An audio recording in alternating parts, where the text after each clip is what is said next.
Hello again, and welcome to another episode of Real Talk with RJ. If this is your first time listening, please don't forget to like and subscribe and follow so you know exactly when we release brand new episodes. Also, don't forget to share. If you like what you hear, share it with everyone you know. That's the way we're going to change the world, one share at a time, one opinion at a time, one open heart at a time. I hope you get your pencil and paper or pad or open up your phone and get ready because I've got some information that I really want to share. A lot of people have been like throughout especially recent times, a lot of people have been blaming one race or another or one era or another, or they're blaming all these external forces that are what they claim, especially members of my own ethnic community. Me being black, a lot of people in my ethnic community often blame the white man, quote unquote, for all the genocide, the homicide, the crazy things that are happening in the world today in black culture. Often we play victim. And it's so familiar to say, oh, well, the only reason we're doing all this crime and doing all this stuff is because, the white man put us here and the white man did this and the white man did that. No one's taking any accountability as to the real reasons why this stuff is happening, especially so prevalent in our culture. And being a vet, one thing that I've learned is that when you want to fight an enemy, first and foremost, you have to understand your enemy. You don't just put a plan together and start trying to attack your enemy until you understand how your enemy thinks. And in order to do that, you got to trace their tactics. You got to watch their tactics. You got to work backwards. Sometimes you have to work from the end and go backward to deconstruct a series of events or a situation or tactics or plans or patterns. You start seeing things like that and things start to stand out. That's when it really gets deep. That's when you start to really get to the heart and soul of the situation that's causing so much mayhem in American culture today. And I really wanted to look and figure out what it was that impacts the black race so much that it leads to us as the majority race that commits the majority of violent crimes. um the majority of us that are likely to get arrested for various events, or I'm trying to figure out what it is. Why do we have the highest rates of fatherless homes? Why do we have the why are we the number one consumer of luxury goods and luxury uh, uh, gifts and products and stuff like that, such as designer purses, jewelry, diamond necklaces, custom jewelry, very expensive designer clothing. We have all these things that are going on in today's society that we're wearing. We're wearing all this costly stuff, yet blacks are probably amongst the most least likely to own their own home. But we have left and right members of our ethnic community have lots of luxury cars. It's not unfamiliar to see a black person driving a Mercedes or a BMW or some very nice luxury car. It's not unfamiliar. That's not a rare occurrence. It's actually a quite common occurrence. And then you see, it's common for because um, fashion often circulates around or gravitates. Excuse me, that's a better word. Fashion tends to gravitate amongst hip hop and pop culture, and it's just really interesting how, when you start seeing NBA players or NFL players who the majority of them are black, and those are the ones you really see on the fashion magazines wearing these various outfits. So because people know that, the athletes are going to put these clothes on, they're gonna wear them, they're gonna model this stuff. And a large majority of basketball and football players are black, and they're more likely to be the ones that are modeling some type of high fashion outfit. You don't ever see country singers out there doing that. Country singers tend to not, unless they're maybe on the red carpet or something like that, but they don't tend to be the ones going to some type of event and like having these extraordinarily expensive clothes on, or these extraordinarily expensive vehicles, and other than maybe a truck that's souped up and got a strong engine or something like that. That's what really um gets the attention of different people. But the thing that really separates everything else is, what is it that my race has that other races don't? Or rather, what is it that is so impactful in my race that causes so many patterns? And I started looking at the root causes of these things. First and foremost, I wanted to go and start looking at the different types of music. I started looking up statistics, and I wanted to start looking up, doing my homework just to make sure that, when I look at this and come to my conclusion, it's a well researched conclusion and not one that I just assume. So I went to statista.com and I started looking at the various ethnic groups that are the majority fan base of these different styles of music. And country music, according to statista.com, I hope I'm saying that right. Country music, the 54% of the fan base is white, 31% is black, 38% Hispanic, and 42% other. It's really interesting because the overall tone of country music when you're talking about women, women are referred to as women. You rarely ever hear it's rare. There's always an exception to any rule, but it's very rare that you will hear country music referring to a woman as the B word.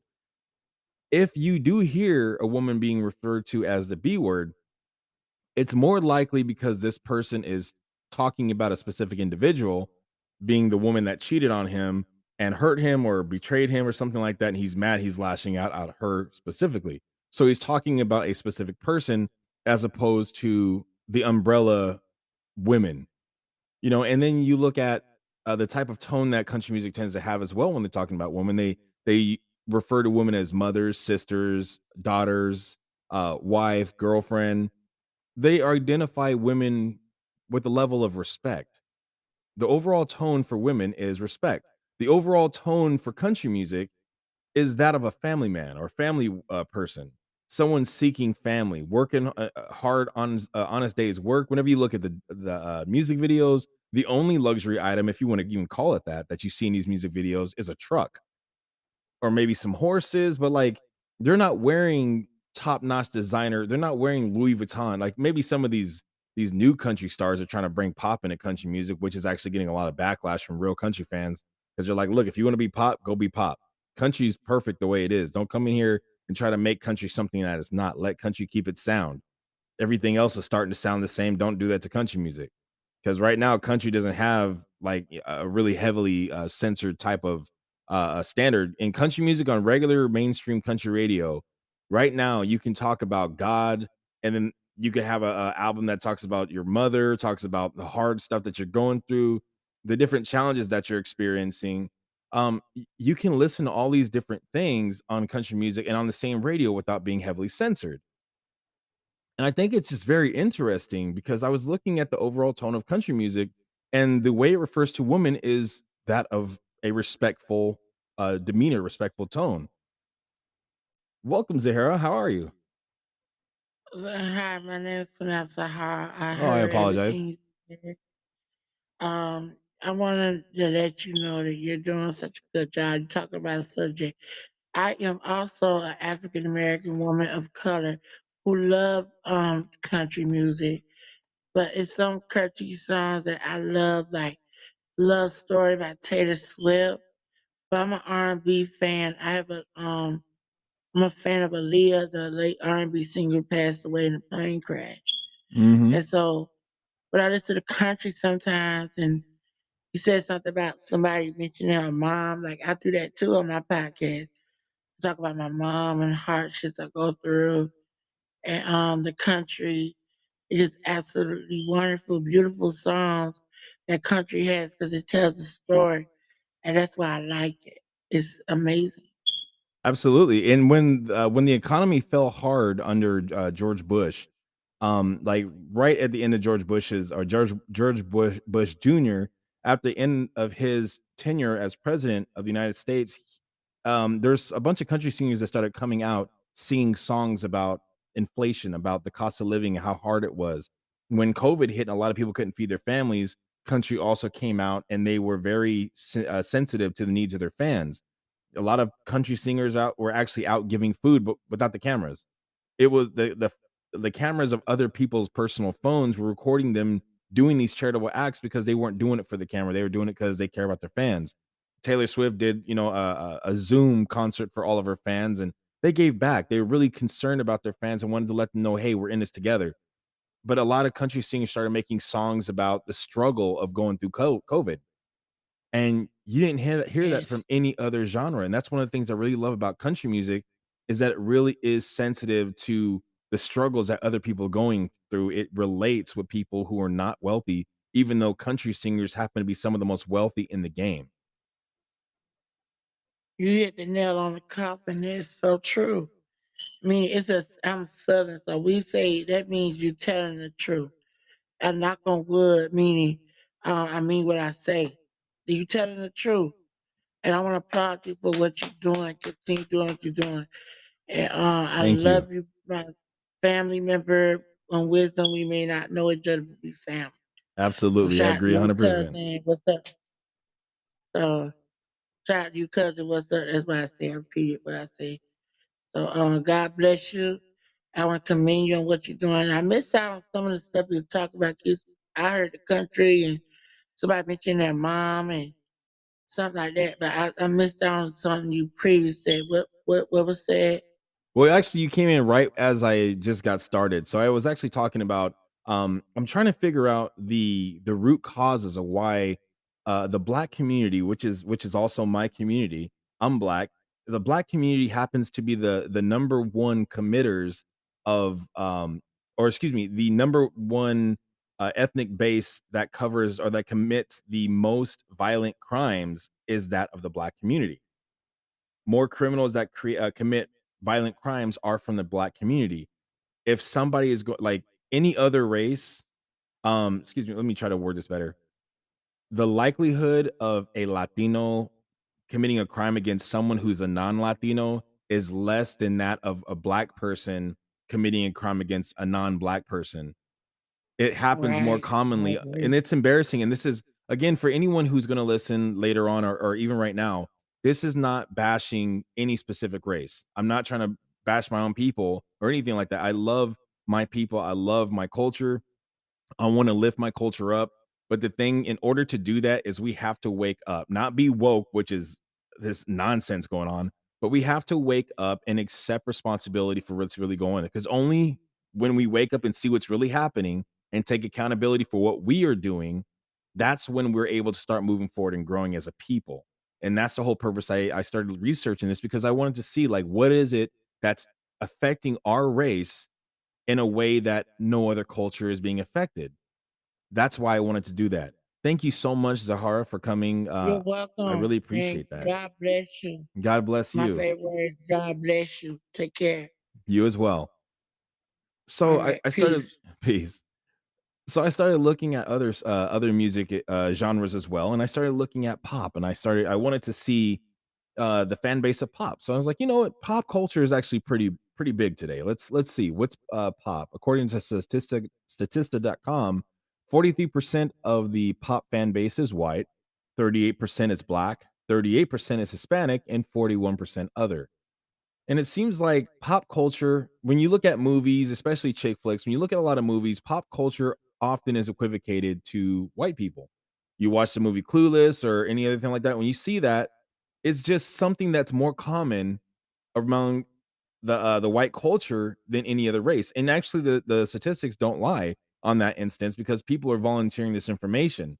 Um, so it's really interesting, and the type of environment that you see for people who really are big fans of pop are party goers. They like to go out, have a good time, and party. Like they're not really trying to cause trouble. They're just going out and partying, getting drunk, and there's a lot of frat stuff going on as well in that culture because that's actually what is portrayed very much in pop culture. There's nothing really about settling down, family, or honorable values or anything like that talked about in pop for the most part. No, mostly it's just about living. It's about going out there and living your best life and being the best version of you. So that's really the kind of the tone that pop culture sends out in its music. So then I looked at R&B. 32% of the R&B fan base is white, 53% is black, 24% Hispanic, and 28% other. With R&B, the overall tone of R&B music is making love, seducing a woman. and very often it's actually just objectifying a woman. Like back in the 60s and 70s, we had like Ron Isley and the Isley Brothers and the Commodores, and whenever you heard like love songs of R&B back in that time, they left a lot to the imagination. Teddy Pendergrass, Marvin Gaye, there's a lot to the imagination, just kind of giving you a slight image, a little teasing image.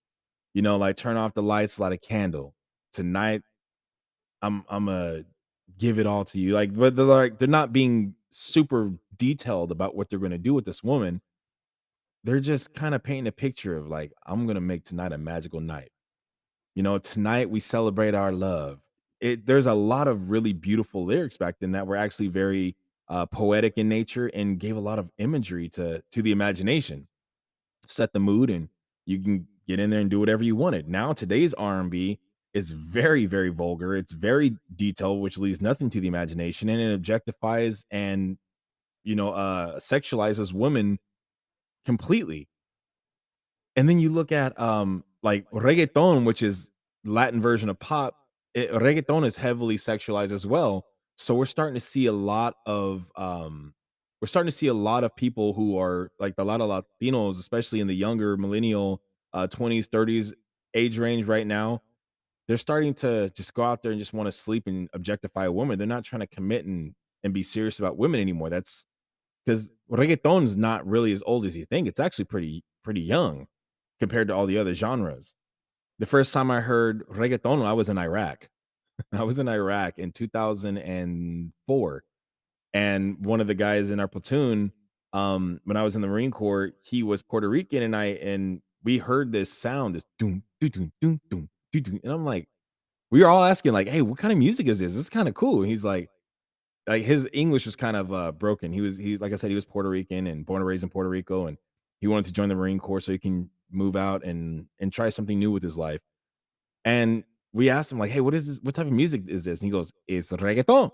And we're like, "Okay, what is reggaeton?" He goes, "Reggaeton is a little bit of reggae and a little bit of ton." We started laughing because that was literally his answer. We always laugh. You asked him that question, he would say the same exact thing over and over. But we started loving it. We started falling in love with it. Most of us didn't and I didn't know the Spanish that I know now. But back then, I just listened to the beat and to the rhythm, so I didn't know what was being said in the lyrics. Now I hear a lot of stuff. I'm like, dang, dude, this stuff is vulgar. A lot of it's just gotten really, really sexualized. There's no imagination anymore in music. So now moving along, I looked up hip hop, rap and hip hop. 49% of the fan base of hip hop is white. 69% of the fan base of hip hop is black. 39% is Hispanic and 48% is other. Why is that important? Why is that interesting? Well, whenever you think hip hop, if you think about hip hop, the first thought in your mind is usually a black person. Hip hop culture is often synonymous and equivocated to black culture.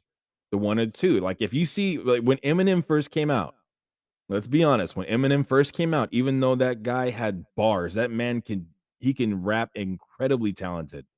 When Vanilla Ice came on the scene and did Vanilla Ice, Ice Baby, we were laughing. We're like, "All right, you all right, man. That song's cool. But, you ain't really an MC, but you all right." When Eminem came out, we were like, "Oh," people were calling him wigger and all kinds of stuff, saying he's a white boy trying to act black. That was the insults that they were throwing at him. So he had to just kind of say, "You know what? Screw you guys. I'm here to rap because that's how I do. That's what I do." And people often go, "Oh, well, a white boy's trying to act black if he talks hood, talks ebonics." I'm like, you don't know his story. Maybe he grew up in an area that's just hood. It doesn't mean he grew up around all blacks. He just grew up in a hood area, and that's how they talk. Some people from the South, they have an accent, they have a way of talking. You got white people and black people from the South that talk the exact same because that's the type of environment they were raised in. It doesn't mean one person's trying to act like something they're not. If you put a black kid in the hood, they're most likely going to talk hood. If you put that same black kid in a higher learning area or a high-end suburban area, they're more likely going to speak with a type of suburban English or the suburban way of speaking. You put that same black person in England, and they're going to be, "Hello, it's great to see you. Thank you very much. It's a pleasure to be here." They're going to speak with the Queen's English. That's or the King's English now. But that's how they're going to talk. So to say someone's acting a certain ethnicity, that's very ignorant. Because first of all, how do you act black? It's impossible to act black. All you're doing is just heightening stereotypical viewpoints and saying that that's an entire race, which only highlights your own ignorance to believe that. But why is the fact that hip hop is related to black people? Well, I think that is a very, very serious weapon that is being used in the black community. And why do I mean that? Because let's discuss about what hip hop does. You never hear the word wife in hip hop. Last time I heard a song about mama in hip hop was from Tupac, Dear Mama. And he was talking about, mom, I understand it was not easy for you to raise a black man by your own. You had to raise a man, not only a man, but a black man in a racist time when in the 90s when it was really cops were beating up black people left and right. That was how you had to raise us. You were a single mother, struggling, putting food on the table with really nothing, no kind of money, but you were doing it. You made miracles every Thanksgiving. He was praising his mom. The type of songs that just came out was about real life, things that everyone can, relate to. You don't hear that anymore. They don't ever talk about their mom. In fact, the only time you hear a reference to a woman in hip hop is when they're using the word or when they're using the B word. That's how they say woman. That's how they say good girlfriend or wife. They say B, but they actually use the word. They never talk about settling down. It's about being a player. It's about getting all them girls that you can, because these hoes ain't loyal. That's what they say. That's Chris Brown's lyrics. That's what they say. They want you to don't trust a girl. Man, go get your money. Put your money before a woman. Money over bees. That's the theme of hip hop music. Too short. What's my favorite word? B.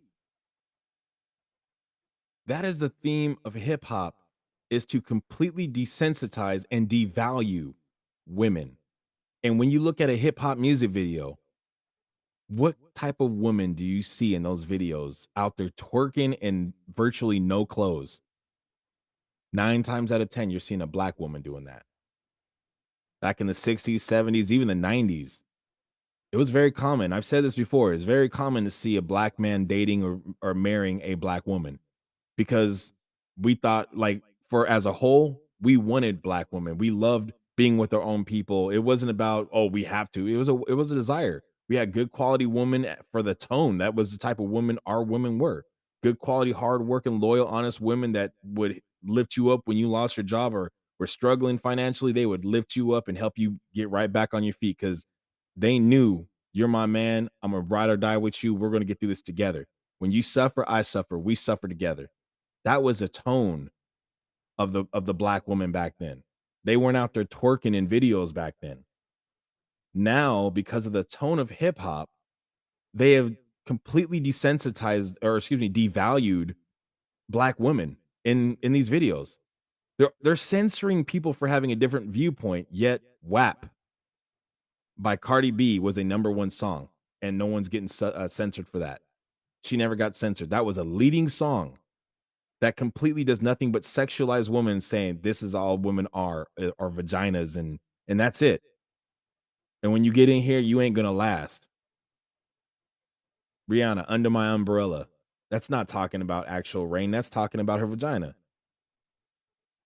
These women are out there pushing a message for you to follow, and they're lying to you and telling you, "Oh, it's under the guise of empowering. We want to empower our sisters. I love my sisters. We want to empower them. That's why we say this. If you got a body, use your body, get your money. That's what you got to do. That's cool." But you know what? You're not being empowered. You're being minimized. Hip hop is minimizing our strong, beautiful black woman. And this is not to take anything away from any other race. This is just a focus of this topic. Hip hop has made black women as a whole, there always are exceptions, but the tone of black women that you see on TV today is a stereotypical angry black woman. Anytime you see that, you see the angry black woman. Anytime you see on TikTok, you're seeing a woman that's all about money. She's a gold digger. She only wants men that are making at least six figures. She will not mess with a dude who's not making that kind of money. Screw how hard he works. She only wants him. This is what we're seeing on social media. This is the stuff that goes viral. There are riots in the cities and news. news media is covering them and saying, "Oh, there's riots in the cities." Who do you see? The number one faces that catch your eyes are the black men and women in the crowds, and then the black women twerking on top of the cars when they see the cameras. How many times do we see on YouTube where a woman gets a camera on her, she's having fun, she's partying and dancing, and the first thing she does is she starts twerking when she realizes that the camera's on her. Do that same thing to a white girl. More often than not, you put the camera on a white girl who's dancing, she's gonna look at the camera and seduce the camera and keep dancing. She's not gonna twerk. There's always exceptions to every rule, but the likelihood of her twerking is less likely than that of a black girl. Don't believe me? Believe your eyes. It's all over social media. And again, this is not about downing our people. This is about calling out truth. Hip hop is degrading our women, which is why there's a whole new thing called passport boys. Guys, like black men are now no longer, as a whole, black men are no longer going after black women because hip hop music tells us not to. Hip hop music has subliminally manipulated black men to seeing black women as nothing more than a thought. That hoe over there, for those of you who don't understand that phrase, that's what hip hop is doing to our culture. Hip hop doesn't want you to get married. Hip hop, even the word nigga is used. And they're like, oh, well, we use it, we hear it over and over and over. Oh, it's a term of endearment. It's a term of endearment. No, it's not. You're only lying to yourself to say that. Because when you get in a fight with another black person, the first word out of your mouth is going to be the N word like that. You're going to say that. And guess who else said that? The house slaves back in the slave plantain or the plantation, excuse me. The slave plantation, the house slaves will call the field slaves the N word. It was a term of degrading them. Like, oh, you N words, get over here. You stupid N words. And they end up calling themselves that. Like, you were N just like me. And now the word when you say, man, I'm a real N word. I'm a real N word. Like, you proud of calling yourself that? Because Dr. King didn't fight and die for you to call yourself that. He fought so we can stop being called that, but now we call ourselves that. We haven't been indoctrinated with hip hop music to destroy our own women by degrading them to nothing more than sexual objects and to throw them out when we're done with them, rather than standing by their sides and lifting them up, showing that respect to our black women. Even if you're not attracted to black women, black men are supposed to treat black women with respect. Now they don't want anything to do with them because hip hop music is telling them not to. It's really interesting. I just find that's not a coincidence. It's definitely something that's planned because that's the overarching tone of hip hop music today. What else? What else do you see in hip hop music? You see the chains, the very expensive clothes. Interesting. Because people say, "Oh, music doesn't manipulate people. Music doesn't manipulate people. That's just weak-minded people." No. When you're mad, what kind of music do you listen to? You listen to a kind of music that fuels your rage, makes you madder. Or you listen to a type of music that's going to calm you down. Music influences us. When you go to the gym, you listen to a kind of music that's going to get your adrenaline pumping. That's going to help you go and work out. You're not listening to motivational speaking by Tony Robbins. You're listening to either like heavy metal or like some gangster rap, like something that's going to get you going crazy. You're listening to something that's going to move you. Music influences all of us. And if you entertain it, you're opening your mind. You might not think that you're listening to the lyrics, but your subconscious is actually, or your subconscious is taking notes. It's writing very detailed notes about those lyrics. That's why one day you're going to end up singing along. You don't even realize, oh, I didn't even realize I knew this song. Like, yeah, subliminal messaging is a big deal. It's one of the most common and effective methods of advertising, in fact. So now you see all these luxury clothes. You see hip hop, they're wearing luxury clothes. You see the same thing on reggaeton. So now more Latinos are buying these luxury items as well. But it's been blacks who have been leading the charge in that. We are the number one consumer of luxury items. The diamond necklaces. Everyone wants that diamond necklace to show, hey, I got money. The really extravagant, very luxury cars. We will put ourselves in debt to have the newest, most beautiful luxury car to attract the attention that we got money, why so many of us live in low income apartment complexes. That is crazy because we're not taught how to manage money. I'm telling you right now, no other genre of music degrades women like hip hop. That is a fact. No other genre of music degrades women like hip hop. It's very hard. You have to go do some real serious digging to find a hip hop song that praises women with respect. It's hard. And I'm pretty sure you ain't gonna find anything in the last 10 years with lyrics like that. You hear Beyonce talking about, "Oh, girl, to the left, everyone," she's talking about, "Oh, don't be with a man if he cheats on her or if he cheats on you," but then she takes Jay-Z after a very public he cheated on her multiple times, and she took him back. Cardi B's like, "Oh, I don't even clean. I ain't sweeping. I ain't doing no cooking or cleaning, nothing like that." And, uh, um, Offset, her dude or whatever his name is, he does a TikTok where her sweeping the floor. He's like, "Hey, what did you say in your song?" And she's like, "Shut up, leave me alone." These people are putting on characters to sell a song because their labels tell them to say this stuff. And they were like, all right. Back in the Nazi times and World War II during the Holocaust, um, because there are so many Jews that they were trying to exterminate, the Nazis would actually pick certain Jewish individuals who were willing to betray their own people. They were like, look, we're going to let you live and give you more food and give you special privileges. You're going to be the police over the Jews. Keep them in line. If they get out of line, you beat them up. And then these individuals who were empowered would beat the crap out of the other Jews as though they themselves were German. And in the end, they got thrown in the oven and sent to concentration camps too. Just they weren't special in the eyes of the Nazis. People will betray their own people if they're told to do so, if it puts more money in their pocket or gives them special privileges.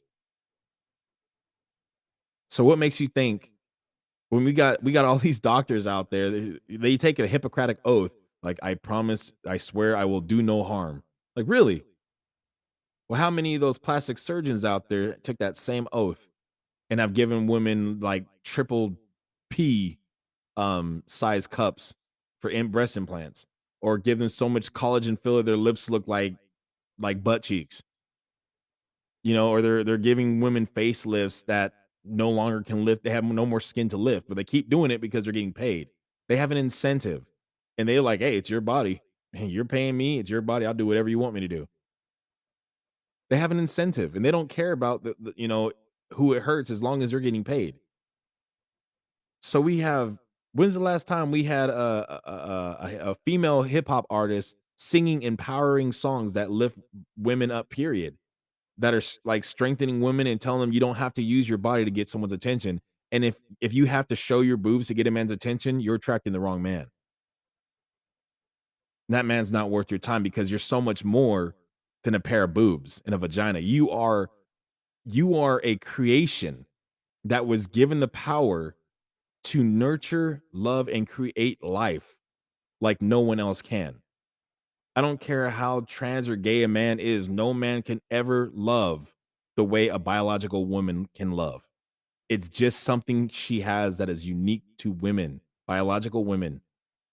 It's a gift. It is a gift that is what makes love perfect. Because without that kind of love, it's hard to know how to truly love perfectly. Hip hop music does that. So when you see all these diamond necklaces and all this very high-end luxury clothing, our people go and chase that. Yet we are the third most impoverished people in the United States. The most impoverished, the poorest race in the United States are the Native Americans. Second are single mothers. Third, the Black community. How is it that we are the top consumers of luxury items, diamonds, high end clothing, high end cars? How can we get these things, yet we are still amongst the most impoverished in America? Our ethnicity, if you look at the census, the Black community has not grown in the last 20 years. we have still been about 6% of the United States. We are very, very small portion, and we're not growing. It's really interesting. So what do you see out there? You see all these hustlers out there, like the gang violence, the robbing, the looting. A lot of the majority of the faces that you see when this stuff is happening are faces from our ethnic community. So what is it that could possibly be motivating youngsters and black adults and other members of the black community to go out and break into a store and loot? What is that could possibly be doing that? I don't know, maybe the lyrics that say, "Go get your paper, whatever it takes by any means. Don't let anyone stand between you and your dreams. Money over everything." The Bible says, "The love of money is the root of all evil." And it's interesting how hip hop keeps preaching money over everything. You want these diamonds? You better go get it. Go get them diamonds, whatever it takes to get these diamonds. Country music doesn't do that. Country music teaches you to save your money, to invest your money in your family, to be there for your family. I wanted to go and look, and I was like, let me see what else. Let me see if there's any other danger that's been happening as a result of hip hop music. Maybe because I wanted to connect the dots and see what else. Because the black culture it's a beautiful culture. Like we have so much to offer, just like any other culture has to offer. We have a lot to offer as well. We're not moochers, but like, what is it? What's going on that's different about us? According to census.gov, and for anyone who doesn't know, census is taken every 10 years. It's been happening since like the 17 or 1600s or whatever. And pretty much just about every country they do censuses as well, just to kind of record who's there and how many people are there. So in 1970, I wanted to look up people who are not, who have never been married and, what ethnic groups are the least likely to marry and the most likely to marry. So according to census.gov, in 1970, never married black men were 35.6% of the population, and never married black women in 1970 were 27.7% of the population. Hip hop wasn't really big back then. Although Lyndon B. Johnson incentivized women not getting married by, the welfare program being instituted and really like incentivizing women to not get married so that they can make more money themselves not being married than actually being married. So you started having a lot of women who were not getting married, and a actually a majority of the users of this program were black. So it incentivized women to say, I don't need to get married. I'm making money, so I don't need a provider. So it really started back there, back in the 60s and like 64 or 65 or something like that. So in 2020, the black men or the population of black men who were never married. Remember, in 1970, it was 35.6% of black men were never married in 1970. In 2020, the percentage of black men who were never married was 51.4%. It went from 35.6 to 51.4. And the black women in 2020 that were never married, it jumped from 27.7% in 1970 to 47.5%. That is literally over half the black race that has never been married. Because what? Hip hop doesn't want you to get married. It detests marriage. It shows marriage as like balls and chains where you're a prisoner, where your wife is telling you what to do everything. She only wants your money. She's only after your money. Don't trust her because she's going to cheat on you with somebody else. So why get married? She's just going to take everything you got. That's the kind of tone of hip hop. All other races, according to census.gov, were hovering around 35.8% in 2020. So the black race has blown everyone else out of the water and least likely to get married or never been married in 2020. That's embarrassing because back in the 60s and 50s, blacks were always getting married. That was who we were. That was actually who America was for the most part. We got up and we had a family. We were solid about family. We were a family unit people. It was very rare to have a single mother household. And speaking of which, I looked into single mother households as well. I was like, I wanted to see, like, and I was assuming, I was like, with these numbers that I've seen so far, I was assuming that black women were the number one single mother households in America. I was like, let me go look at the numbers. Let's see. So according to financesonline.com, I learned that 6.6 million white women were single mothers. 3.29 million were Hispanic single mothers. 4.14 million black women were single mothers, and 543,000 were Asian. Let me see that again. 6.6 million white women were single mothers. 3.29 million Hispanic women were single mothers. 4.14 million black women were single mothers, and 543,000 Asian women were single mothers. I was like, dang, white women are the number one single mothers? That's not something I was expecting to see. But then I got prompted, like, because I was really praying about this. I wanted to make sure that I wasn't, misreading information or misreading data or jumping to conclusions. So I was praying and asking God to kind of help me out and help me ask the right questions, and so that way I can know what to research. So I was like, okay, 6.6 million white single mothers. That's way more. That's a couple million over the 4.14 million black mothers out there that are single parents. Then I said, I wonder how many of those single mothers are parenting completely alone, meaning that the father has nothing to do with the kids or them. Maybe there's, child support in different circumstances, but, like, I'm talking about physical interaction of the father being involved with the kids' lives. So the fatherless statistics, according to fathers.com, 20.7% of the white children did not have a relationship with their fathers. So that means out of that 6.6 million single mothers, only 20.7 million, or excuse me, 20.7% of that's like, roughly like 200,000.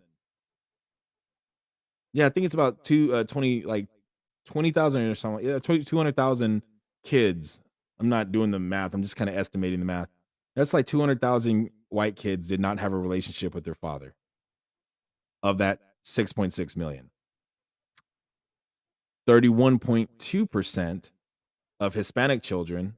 Remember, there was 3.29 million single Hispanic mothers, and Hispanic actually covers Mexican, Guatemalan, as it's like all the Latino umbrella, pretty much the Latin umbrella. Although some people say it only deals with Spanish, but we don't really have a Spanish majority here. It's lots of others, Latinos as well.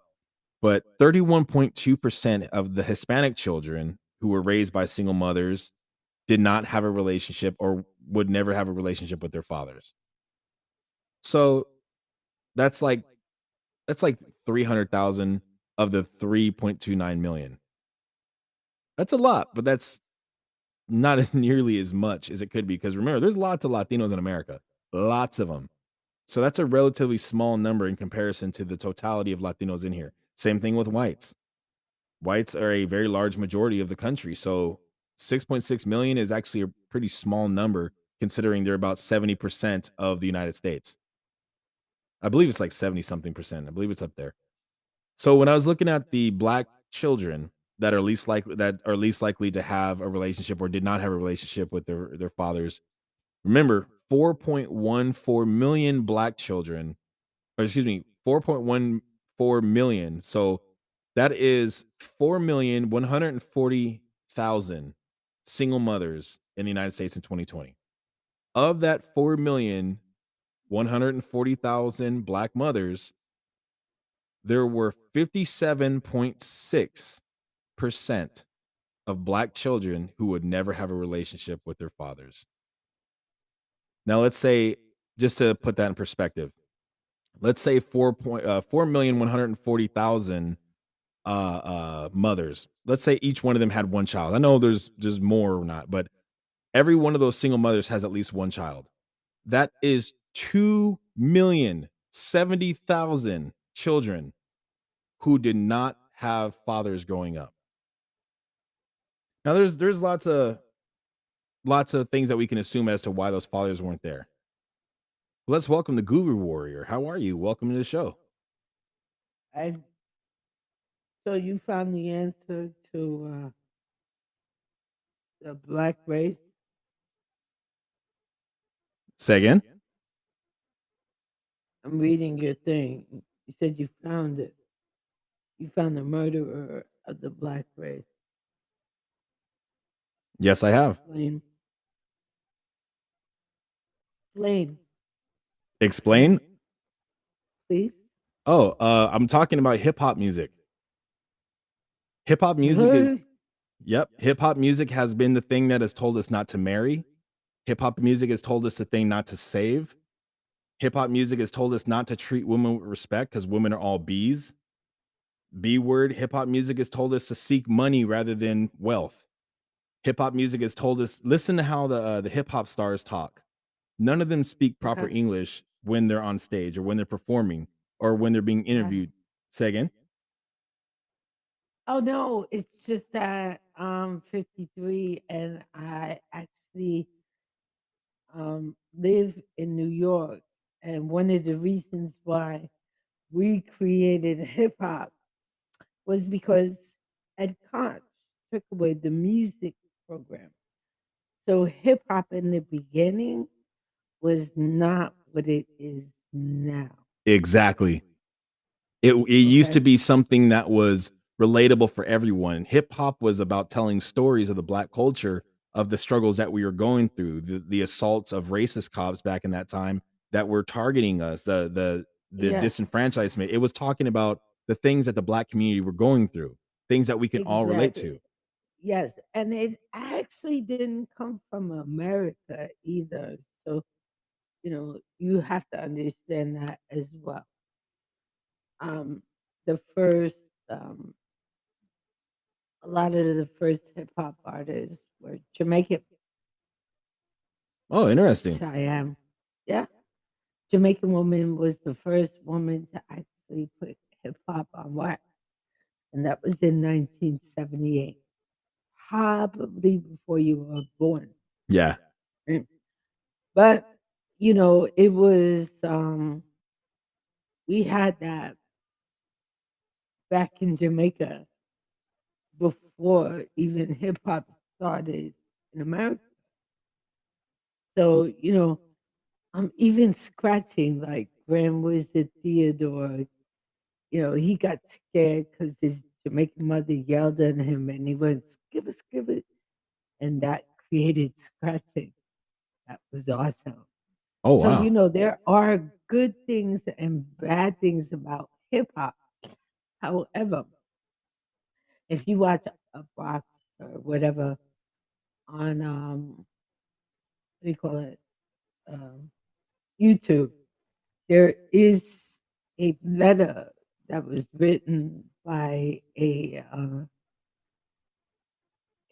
hip hop executive that said, "Listen, you know, we are going to take away all the positivity in rap music, okay? And we're going to bring in the sluts and the hoes, and we are going to change the face of hip hop because they privatized the criminal system." And so what they wanted people to do was emulate what they saw on television Exactly. to fill the jail. Yeah, because what I found out is that a large portion of our sitting senators and politicians actually make money off of the prison systems, especially the private Ex prison corporations. They're Of making course, money.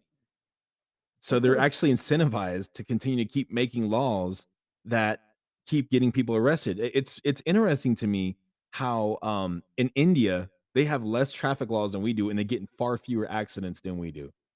We have so many laws and Yes, we keep getting and in they drive accidents. on the other side of the street as well. Yeah, but they got motorcycles like filling the streets, bicycles, cars, little And dune buggies. tuk-tuks. No, they're called tuk-tuks. Yeah, well, they got all Mhm. kinds of vehicles moving on the same spot like real fast. Thank you so much Uh-huh. for coming on. I really appreciate your feedback and I Mhm. appreciate the education as well. 'Cause, it's interesting because yeah, when hip hop was created originally, it had stories. There's a lot of culture involved. There's a lot of beauty that, that just really made hip hop strong. It made it special. And now it's anything but. When's the last time you heard like, you remember back in the, remember back in, like, in the '90s, I think it was, or early 2000s, Nas, and Nas still talks about real stuff. He really lays down real facts, real stories. He still does that. He's one of the very few that actually puts substance in his lyrics. But there was a song that was real popular by Nas called Jesus Walks. And there's another song he wrote that actually was mainstream. It went really popular. It's called I Know I Can Be What I Want to Be. If I work harder, then I'll be what I want to be. And the chorus is sung by kids. They were empowering Nas was empowering kids to grow up, be smart, get an education, and to learn. That's what Nas was doing. That's what a lot of real hip hoppers were doing. Even Tupac, you saw Tupac out there, dancing with kids like Change. Um but it's not Change. It's called Changes. That song by Tupac called Changes. He was over there with kids, dancing with kids in the hood. These kids were not twerking, not being stupid. They were being very respectable adults. I mean, kids. Welcome back to Guru Warrior. Oh, hey, how you doing? I'm doing Jesus well. Walks was by Kanye. No, it's by Nas. I was actually listening to it today. Really? Yeah, it was by Nas. I thought it was by Kanye as well, but oh, excuse me, Jesus Walks is by Kanye. You're absolutely right. Okay. There's another song by Nas. I apologize. That you're right. It was by Kanye, but there's another song that Nas Mhm. did with Jesus in it. Um, with Damian Marley, but it wasn't about Jesus. No, Nas had a song that actually says Jesus' name. I heard it today. I was listening to it. I completely forgot Mm, because I haven't heard it in a long time. But wow. hip hop used to talk about a wide Do range of you things. know Say again. when I was younger in the 90s, we used to listen to a station at 4 a.m. in the morning, right? And it was called Pirate Radio. It was DJ Stretch and some other Puerto Rican guy. I can't remember his name, but that's how we heard like Biggie Smalls and all this other stuff. So I have a cassette tape of the first rap that Biggie Smalls ever did. Oh wow. Yeah, Yep, I'm leaving. Biggie actually was talking. He had a lot of good things to say as well. He had a lot of substance to what he said when he Well, first came he's out. Jamaican. Oh wow. Yeah, I'm Yep. definitely not an expert when it comes down to hip hop and the history of hip hop. I just knew that I used to listen to it when I was growing up, and the way it was then and the way it is now is very different. It's now Yeah, like, and one of the ways I it's show over people, sexualized. yeah, and one of the things that I tell people as well is like, if there are kids, there are people now that have never been that were not alive when that song "This Is How You Do It" by Montel Jordan came out. But now Oh my you could God, still hear that in the yeah. club, and everyone This they all is turn how up. we do Exactly. "This is how we do it. Do it," and everyone it. just turns up and goes crazy. That song comes on, everyone knows it, That even the came people out that when I was in high school, dude. It was like 1986. yeah, people still to this day, they still play it and they still love that song. There's lots of songs, like, you can listen to just about any one of Snoop Dogg's songs. Back then, you can still listen to them now and they're still Hmm. relevant. Tupac, same thing. A lot of these Right? songs that they did, NWA, those songs are still played today because there was substance there. They weren't just beats. Now, Yep. you have a song that's 3 years old, it doesn't get played on the radio anymore because it's no longer relevant, it's forgettable. Like, how many people are playing Mm. WAP anymore on the How about radio? KRS-One? I mean, come on, KRS-One. Um, see, I've got two kids in hip hop, so you know they're really big. Yeah. My son Scrapto and Charlotte Mag, my daughter Beast Ma, they do memorable hip hop, but they refuse to bow down to the record labels because they don't want to become a symbol of the way, uh, people want them to do things, Yeah. you know? And if They you wanna really look make their at own if you stuff. look at hip hop now, like you don't see modest women as MCs rapping anymore. No, I don't think there is a single like the last woman that I saw that was actually modest, even by the way she dressed, was Queen Latifah. Salt and Pepper was Oh, very heck yeah. sexualized. Everyone else, especially Lil Kim, after she like got a scholarship for plastic surgery, Oh Lil my god, Kim she looks like Yoda. My bad, little Kim, I have mad respect for you, but please understand there's something called, like, body dysmorphic syndrome, Yeah. okay? So, Wow. anyway. But yeah, like the women now, in order to be relevant, it's in hip hop, in order to actually matter in hip hop, they have to become basically a stripper like Cardi B. No, The they top don't. MCs, and like that's the You ain't mainstream. never heard of Sarah? No, and that's why, because she's probably Well, not that's selling a herself. Like they're what? the music industry doesn't push like these people. There are lots of really talented people that refuse to bow down and do like you were saying. Lots of talented people that refuse to bow down and be the sexualized object that the music industry wants them to be.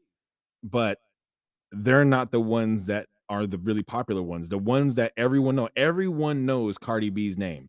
Whether you're, and she was in the White House talking to President Stupid, but it's just crazy. You got Cardi B in the White House, you got Nicki Minaj, like these people are the elite. They're the standard for that. You got Lizzo. Like these people are sitting there and selling their bodies off and showing their bodies, completely disrespecting themselves and making money at the expense of other people. Because now we see these girls growing up, little girls are growing up and listening to hip hop and going, "Man, I wanna emulate that. I wanna be like her. She's powerful, she's strong," because that's what society's telling them. "Oh, when you dress like this, you're not being a slut, you're empowering yourself." It's ridiculous to think that, like, completely sexualizing yourself is how, you're gonna gain, power, it's empowering. It's not. It's completely the opposite. If you look at the OnlyFans models, those women out there, they're only as good as their youth lasts. People are only gonna pay to watch them do their pictures, and then they're gonna be obsolete. Lil Kim Key or excuse me, if Kim Kardashian were to continue to keep going out there and doing like sexualized poses and stuff like that and doing like nude shoots and stuff like that, people aren't gonna watch that. People are tired of it. They've already seen the Ray J video, they've already seen her little magazine of her. They're like, there's nothing new that you can show me. We've already seen you. So she degraded herself.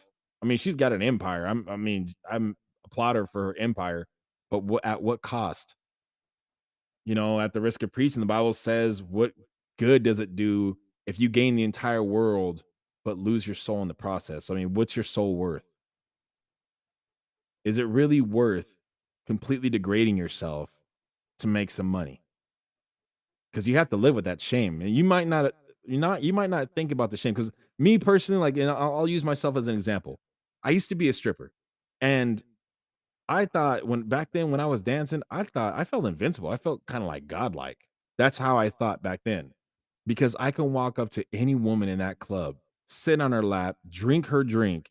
I could put my hands anywhere I wanted to, and she would let me. I could kiss any woman I wanted to. I can sleep with any woman I wanted to because they all wanted the stripper. Especially when they knew I wasn't gay, that I can dance the way I did. Like, I literally, and this is no exaggeration, I can move my waist and dance the way Shakira did, and it made me very popular. And if you don't know who Shakira is, she's a very big, Latin pop star, and she knows how to dance like belly dancing. She's very good. She's a very talented, belly dancer. But, like, I used to strip, and I thought, "Man, women want me. I'm awesome. I'm like cocaine for them. They can't get enough of me." Then as I grew up and matured, I started realizing all that money I made was it was shameful, it was dishonorable. I thought in my mind at that point or before when I was dancing, I was like, "Man, I'm worth thousands of dollars to these women." Heck yeah. But to them, I was only worth $1 because that's what they were throwing at me. And we don't look at it that way at the moment because they're throwing money at us and then we got to pick it up and go, yeah, I'm getting paid. Let's say you were a server or in any other profession, whatever you do at work, anything you do at work, if you were to get your check on payday and rather than them handing you your check, they just threw it at you and made you pick it up, you would be like, heck no, pick it up. I'm not a dog. You are not throwing anything at me. Pick it up. You would not tolerate that. I don't care if it's like, I don't care if it's your average because you're not becoming a millionaire being a stripper. So let's just get that out. You're not going to be a millionaire being a stripper unless you are a celebrity who becomes a stripper. Then all of a sudden, everyone's going to pay extra to come see you. It's a different story. But your average stripper is not going to become a millionaire being a stripper. So they were throwing money at me, to which I would pick up. But they weren't throwing hundreds at me at a time. I would make hundreds of dollars a song, you know, but they are throwing money at me. They were throwing money at me dollars at a time, and I would pick it up like a transient. I had no shame because I didn't have any respect for myself. When I learned how to respect myself, I started realizing I'm so much more. I'm worth so much more than dollars at a time. I started learning that I'm worth the respect that that I demand. But first I have to show respect to myself before I can get respect from other people. People are not just going to respect me if I don't respect myself. It goes to the same thing. If you're a woman and you're wearing, and this is not to body shame anyone or slut shame anyone, because men can be sluts just like women can. But let's just be honest. Women are very sacred. That's why hip hop destroys them. But dudes are gonna go after, like, because think about it. Look what hip hop's doing. Before, it used to like the type of video vixens that you would see the black women in there that are dancing or twerking and like very, very, very, very provocative stuff. And now you're starting to see other races, other ethnic women inside these hip hop videos, and they're not doing the same things. They may be dressed in lingerie, but I'm telling you, for the most part, they're more classy. Even if it's a little bit, they're treating them more classy, and they're having the black girls do the more raunchy stuff of the videos, and they're having the other races go out there. And it's interesting how black men tend to be going for these other races a little more. And that's not to say it's bad. I'm just saying that are they linked? Are people who really follow hip hop for the most part, are our culture really seeking non-black women because hip hop is telling us to? Because when you see women in the in the pools coming out of the pools and wearing these really beautiful bikinis and got these incredible bodies and just looking at the camera making it look like they're looking into your soul and they want you, those tend to be non-black women doing that for the most part. Hip hop tells us not to appreciate women. And subliminally, it tells us not to appreciate black women. Meanwhile, we got all these other female MCs on the mic telling black women, you don't need a man. Take his money. That's all he's worth. Take his money, get his money, use that vagina to manipulate men and get what you want. Meanwhile, men are hearing these lyrics and they're starting to believe, oh man, this girl, these women, they only want one thing. So you got all these messages coming from both sides. You got these hoes ain't loyal. You got take this man. The kind of man I want is a man that makes six figures, that gets my nails done, my hair done, gets me a new purse every month. That's the message being fed to our community more than any other community because hip hop often is relatable to black people. It's black culture for the most part. It's always been a part of our culture. Ever since hip hop was around and especially mainstream, it's been a part of our culture because we adopted it as a music with which we can identify, a genre that speaks to black culture. And ever since we adopted it as that, it's manipulated us, which is why whenever Democrats run for office, they always have some real relevant hip hop artists come out there and validate them. I mean, I seen it too on the Republican side as well. It's funny, but it's just funny to get the black vote. Let's get a hip hop star. We need to get at least one hip hop celebrity that endorses us so we can run for office and get the black vote. It just makes me laugh. But think about these things. All the statistics that I read out today, because I know I read a lot, but the most raunchy music, the music that completely is all about dissolving and destroying marriage and family, you never hear about marriage and family in hip hop, but you hear about country. You hear lots of love songs like Class Love and, like, We Belong Together, um, uh, You Belong With Me by Taylor Swift, and there's so many love songs that are like cute, innocent, sweet high school love songs in pop. So family is actually it's about having a party and living your life, but family is also a nice little portion of that. And Latino music, besides the drinking banda and the sad stuff, you have a lot of family oriented songs. And the Latino community as a community is very family focused. They have a village mentality. Rather than pay very expensive fees for a babysitter and some type of daycare, they have a niece or a cousin that's a stay-at-home mom. They'll go and have her watch the kids and they'll pay them a little bit of money and she'll have the family's back. When you need someone to help out, they call a cousin. Hey, can you help me out? Do this? Yeah, I got you. One of my guys didn't show. I got you. And they're there. They're there for each other. The Latino community really focuses on lifting each other up. And a lot of people say it's unfair that, that Latinos are getting more help and getting a better chance than blacks are. Well, one of the reasons why is because they're giving these chances to each other. When one Latino makes it, that Latino tends to give right back to his community and start lifting other people in his ethnic community up. The same thing with Asians, the same thing with whites. They lift each other up. They boost their country, or excuse me, their culture. They focus on improving their culture, strengthening their culture. If their kids start speaking like idiots, they start correcting them, especially if they're aware of how to speak proper English. But what are we doing? We tear each other down. I've experienced this. When a bunch of my people get together, we start we start ragging on other people. Look at his shoes. Look at his clothes. Oh, he think he all that just because he got a Mercedes. We can't appreciate him like, oh man, I'm happy for him. Look at him. He's got a car. He's got nothing like that. We don't think as a people, we tend to not think, you know what? Rather than get me this very expensive car that's only going to be relevant for about a year and a half, why don't I take that money, put it in my savings account so I can put a down payment on a house? Because I know that the housing market fluctuates, but I can see that there's a lot of transportation that's, being installed around here, and they're building little things. They got plans coming up. So I know that public transportation is going to be here, which is going to increase the land value of this property. So let me buy a home here for $700,000 because I rather than pay for the car and the expensive car, which is gonna be about $700 a month, and then the insurance, which is gonna be like another $200-300 a month, then the gas for that luxury car, which is gonna be another $400 a month, depending on how much you drive. So over $1,000, like maybe almost $2,000 that you gotta pay for that car. And all the little fees, the tags, and all the other stuff that you gotta put into this car. The oil changes and, um, the filters and everything else that you gotta continue to do to maintenance this vehicle.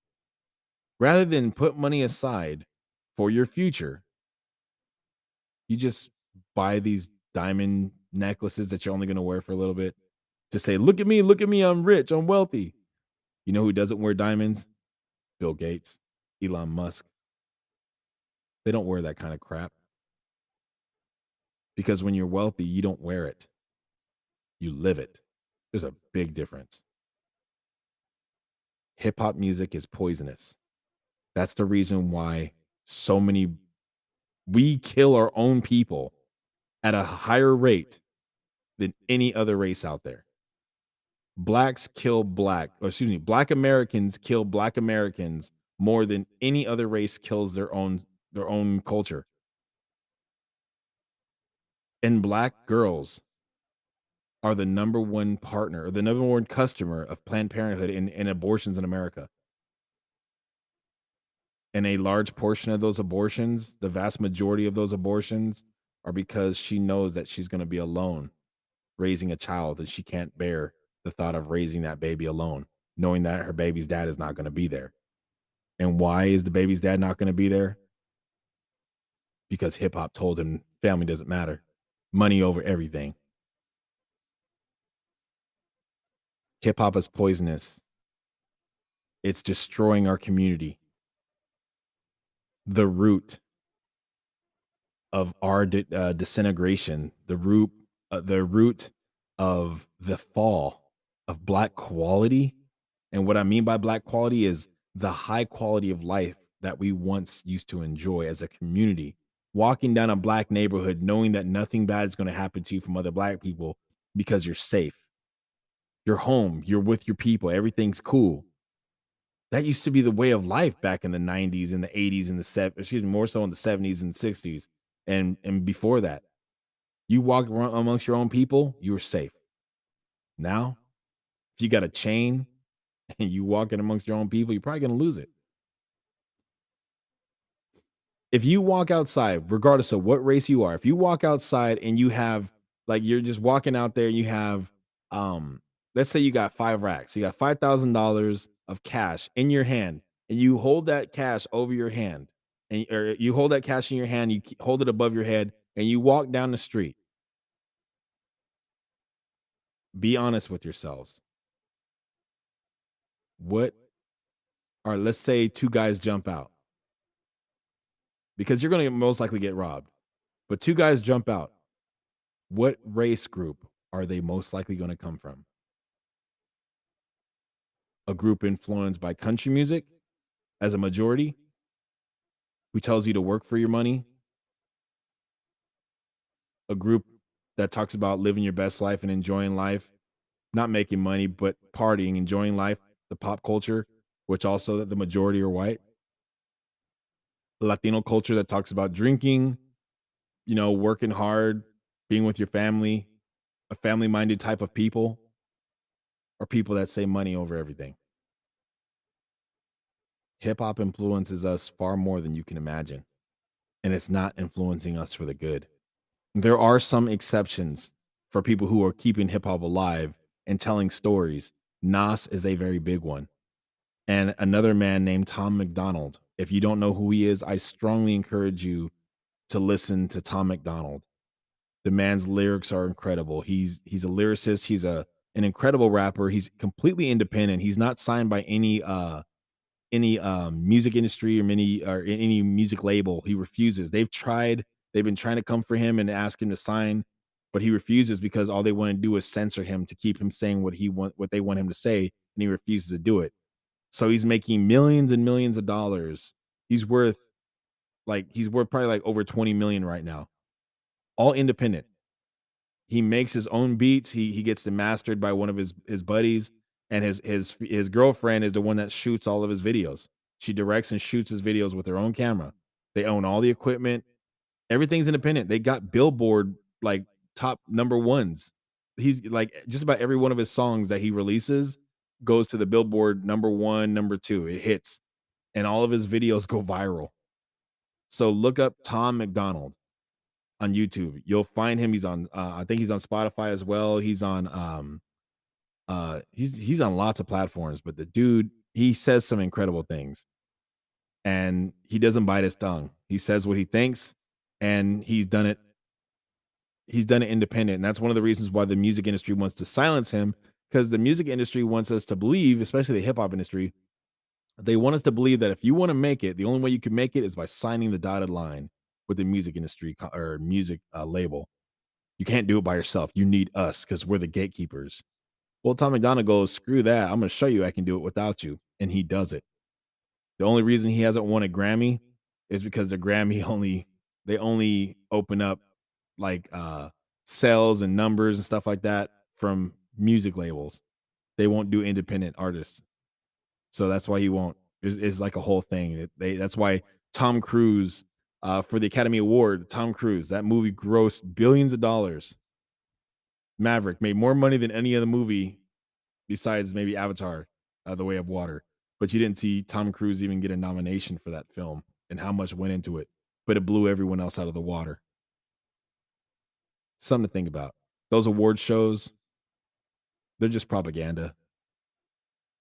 So yeah, you might be a fan of hip hop. You might enjoy, listening to hip hop and everything like that. But the actual murderer of the black race is hip hop music. It is the lead cause, the lead root, if you will, The lead root cause of why blacks are killing blacks at a higher rate than whites killing whites, Latinos killing Latinos, Asians killing Asians. It is the leading root cause as to why there are more fatherless homes, fathers having nothing to do with their kids. It's a leading root cause as to why more black girls than any other race are going to Planned Parenthood to get abortions. It is a leading root cause as to why blacks are least likely to get married than any other race and do not see women as honorable women for the most part. They see them as the B word, and why black women have been overlooked by other black men more so than any other race overlooks their own women. This is all related. And if we don't wake up, we're going to keep falling deeper and deeper and deeper into this hole until you can't get out anymore. You got to be careful about digging holes because sometimes you dig a hole and you're like, I can jump out. I'm still good. Keep digging. Like, I can still good. I can do this and do this. But then a cave in happens and now you can't. Something you weren't planning on happens and now you're stuck. Pay attention to what you listen to. Listen to how they talk about women. Listen to how they talk about the priorities of that genre. Because you may not think that way now, but you are likely to start thinking that way. Why take the risk? Like let's say you're a guy, you happen to be alone with a very, very beautiful secretary. You're in the office, it's just you and her. It's not a guarantee, especially if she's feeling you. It's not a guarantee that you're going to have sex with her. It's not a guarantee, but there's a high likelihood that you guys are going to do something if there's an opportunity for you guys to get away with it or to do it when no one can see. There's a high likelihood. So why put yourself in that predicament? Why risk it? Because when you try to see how strong you are, you will find out how weak you actually are. I mean, am I missing something? Like, because all the research that I did, earlier on suggested that hip hop is the one thing that blacks have that influences us that other races don't have for the most part. Like the majority race that listens to hip hop is black. R&B, same thing, but listen to the culture shift. Listen to how that music is today as opposed to what it was like back then, back when it was first founded. Look at the songs that lead in the charts. WAP and J Lo and her autotune and all other songs out there that are just talking about booties and sexualizing the heck out of you. And then you hear these same people talking about, oh, we're fighting for women's rights. Women have the right to, it's your body, your choice. You want to empower yourself.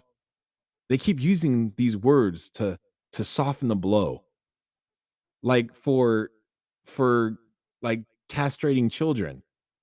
They call it gender affirming care rather than castrating children.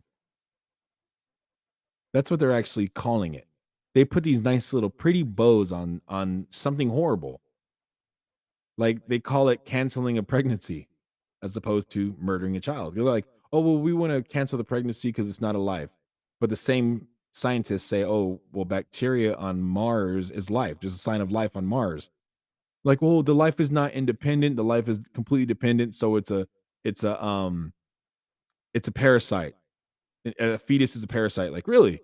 So a teenager is a parasite. Why can't you execute a teenager?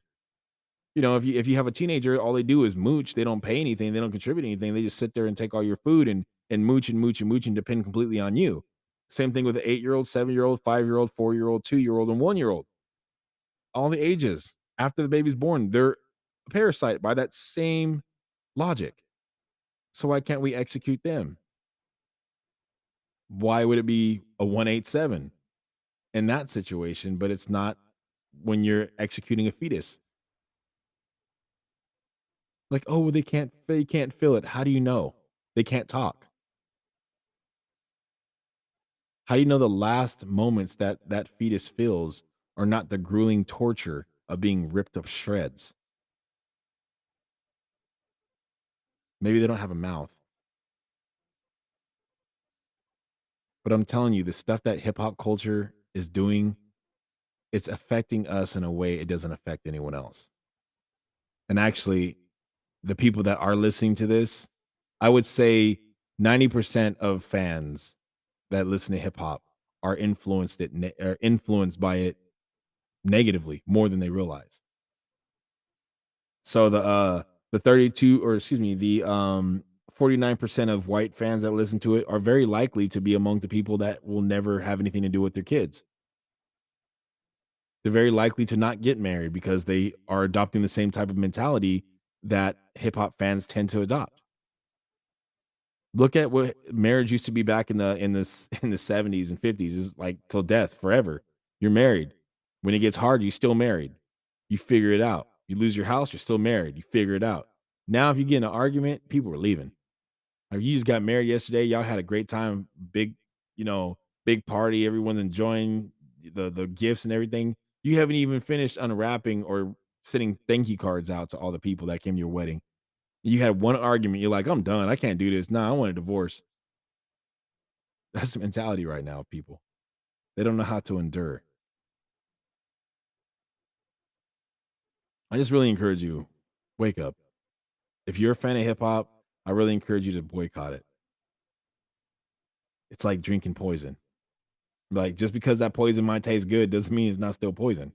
Like, "Ooh, this poison delicious." Yeah, but it's killing your liver, and it's killing your kidneys, and it's killing you. It's gonna stop your heart. But it's so good, though. Just because something sounds good or feels good doesn't mean it is good. Just because 2 people love each other doesn't mean that they're right for each other. If anybody else has any other points they'd like to share, I really like to hear from you. And as I bring this episode to a close, because it's really important. I think this is a massive subject, um, and I also think that another thing that we need to be aware of is the monolithical views of being black. What I mean by that are just because of the color of your skin doesn't mean you have to think a certain way, politically, religiously, or otherwise. Like, just because I'm black doesn't mean I have to be a Baptist. Just because I'm black doesn't mean I have to listen to hip hop. Just because I'm black doesn't mean I have to vote Democrat. Those are stereotypical views based in racism, that because you're this color, you have to do this. Man, people fought for my freedom. I'm a free person. I think the way I want to. Dr. King talked about freedom, and that's what I'm going to do. I'm going to live his dream. Since he's not here to see it, I'm going to live his dream. No one tells me how I have to think. I do my own research. I come to my own conclusions. I listen to everyone else's opinions, and I take it for what it is. I filter it. I take out the gold, and I throw away the rest. That's how I am. That's how I think the way I am. I don't think like a black man. I'm a black man, and I just happen to think. Matter of fact, black is just a characteristic of my identity. It is not my identity. I'm an American. I hate being called African American. When people say, "Oh, you're African American," I'm like, "No, I'm not. I ain't never been to Africa. I'm not born in Africa. I don't have African citizenship. If I get arrested in any place in Africa, they're not going to call me African American. They're going to call me American." Most people that call themselves African American have no idea where they came from in Africa, because they Africa is not one country. It's a continent. There's lots of different tribes, lots of different countries. There's hundreds of different dialects of and variations of the African tongue. So this African American stuff, that's nonsense. It doesn't exist unless you are from Africa or have African citizenship and you live in America and you're an American as well. Then you're African American, yeah. But we're American. Be proud of being American. You say, "Oh, this country's racist." Well, if it's racist, go anywhere else in the world and see if you're treated better. You'll be running back to America and say, "Man, this country's free." You're going to see the Statue of Liberty and go, "Oh my gosh, I'm home." Spend a week in Africa. See how they treat you. Now, I'm not talking about the tourist places. I'm talking about the places where everybody else goes, everybody else live. Live in the actual country and see how you're treated. See the struggles they got to go through. You're going to love being an American. You'll stand for the national anthem and everything.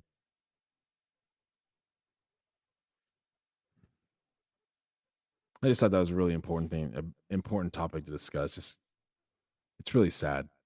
It's really sad that we are literally destroying ourselves by supporting these hip hop stars just because the beat sounds nice.